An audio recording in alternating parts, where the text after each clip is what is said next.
بسم اللہ الرحمن الرحیم۔ میرے چینل پر خوش آمدید۔ کہانی سننے سے پہلے میرے چینل کو سبسکرائب کر دیں، بیل آئیکن کو بھی پریس کر دیں تاکہ آنے والی نئی نئی ویڈیوز سب سے پہلے آپ کو ملیں۔ چلیں کہانی شروع کرتے ہیں۔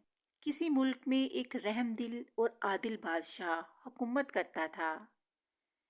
اس کی رحم دلی اور انصاف پسندی کے چرچے ملک بھر میں عام تھے۔ رعایا بھی اپنے بادشاہ سے بہت خوش تھی۔ ملک میں امن و امان کا دور دورہ تھا۔ لوگ ہنسی خوشی دن گزار رہے تھے۔ ایک دن اچانک بادشاہ کے سر میں درد اٹھا۔ درد اتنا شدید تھا کہ وہ سر پکڑ کر اپنے بستر پر لیٹ گیا۔ شاہی حکیم نے بادشاہ کی نبض دیکھی اور انتہائی تشویش کا اظہار کرتے ہوئے ملکہ سے کہا، بادشاہ سلامت کسی نامعلوم بیماری میں مبتلا ہیں۔ بادشاہ کی پر اسرار بیماری کی خبر جنگل میں آگ کی طرح پھیل گئی۔ ملکہ عالیہ کی طرف سے سارے ملک میں اعلان کرا دیا گیا کہ جو کوئی بادشاہ سلامت کو اس پر اسرار بیماری سے نجات دلائے گا اسے ملک کا وزیر اعظم بنا دیا جائے گا۔ وزیر خزانہ بادشاہ سے شدید نفرت کرتا تھا۔ وہ خود بادشاہ بننا چاہتا تھا۔ ایک سازشی ٹولہ اس کے ساتھ ملا ہوا تھا۔ ایک دن ایک حکیم نے بادشاہ سلامت کا علاج کرنے کی اجازت چاہی۔ ملکہ عالیہ نے فوراً اجازت دے دی۔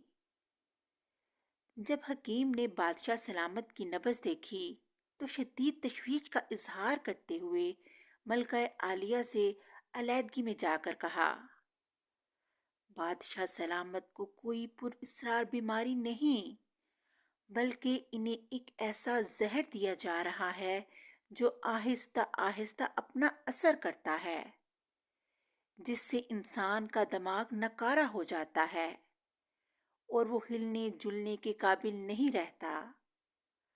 معاف کیجیے گا، مجھے تو ایسا محسوس ہوتا ہے جیسے بادشاہ سلامت کے خلاف کوئی بڑی سازش کی جا رہی ہے۔ ملکہ عالیہ نے حکیم صاحب کی بات بڑے غور سے سنی اور اس کے بعد ان کا شکریہ ادا کیا اور کہا، آپ جلد از جلد بادشاہ سلامت کا علاج شروع کریں، میں اس معاملے کو دیکھتی ہوں۔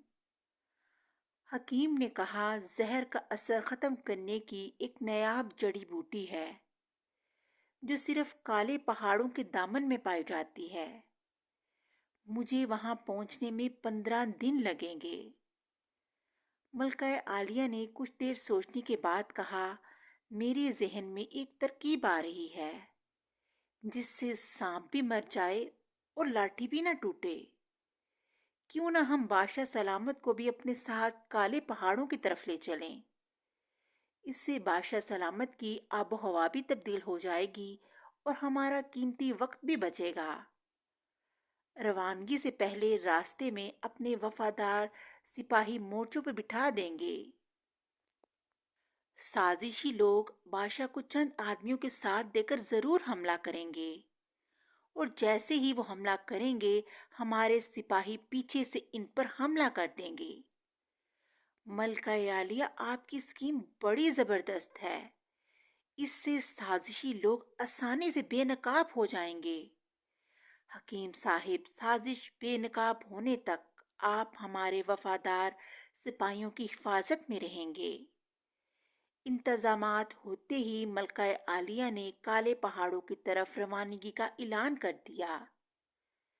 شاہی سواری میں حکیم صاحب کے علاوہ بہت کم لوگ تھے۔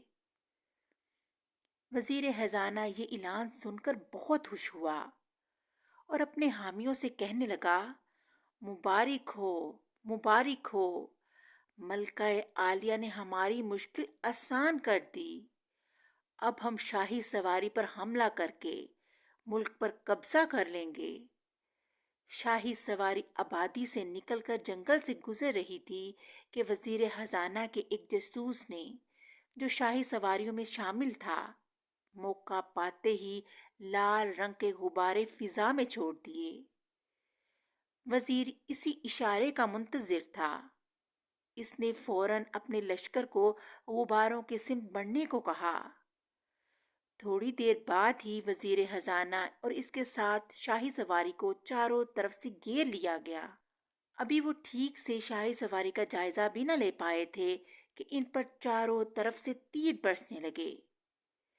تیروں کی بارش اتنی شدید تھی کہ کسی کو سنبھلنے کا موقع نہ ملا۔ شاہی فوج جو جنگل میں چھپی ہوئی تھی چاروں طرف پھیل چکی تھی۔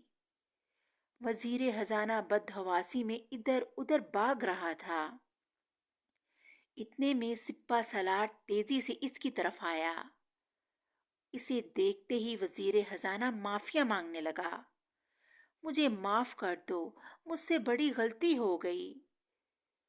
تمہاری سزا یا معافی کا فیصلہ تو عدالت کرے گی، فی الحال تو عوام کا فیصلہ سن لو۔ مطلوبہ بوٹی حاصل کر کے شاہی لشکر دوبارہ شہر میں داخل ہوا۔